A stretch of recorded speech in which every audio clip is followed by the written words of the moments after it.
మనిషి అనుసరించాల్సిన బాధ్యత మరియు లోకంలో తన ధర్మాన్ని కాపాడాలి.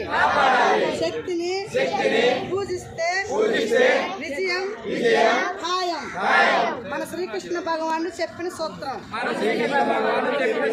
ధర్మాన్ని రక్షిస్తే వారిని ధర్మం రక్షిస్తుంది. మన శ్రీరాముడు చెప్పిన సూత్రం. అందుకే మనల్ని రక్షించుకోవడం మన కర్తవ్యం.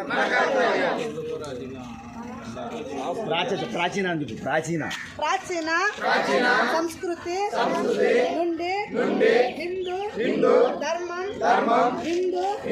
ధర్మాన్ని నిలబెట్టగల పార్టీకి ఓటేయండి.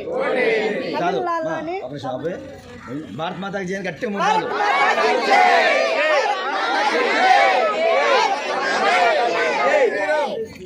మీరు ఏ ఊరు? అదే పిడిగిరాల. ఎంతమంది ఇక్కడ? 20 మంది. Safety for women. ఆడవాళ్ళకి సేఫ్టీ ఉందా లేదా అనుకుంటూ తెలుగు చెప్పు. సేఫ్టీ ఉంది, ఆడవాళ్ళకి రక్షణ ఉంది, సేఫ్టీ ఉంది. అందరినీ బాగా చూసుకుంటారు.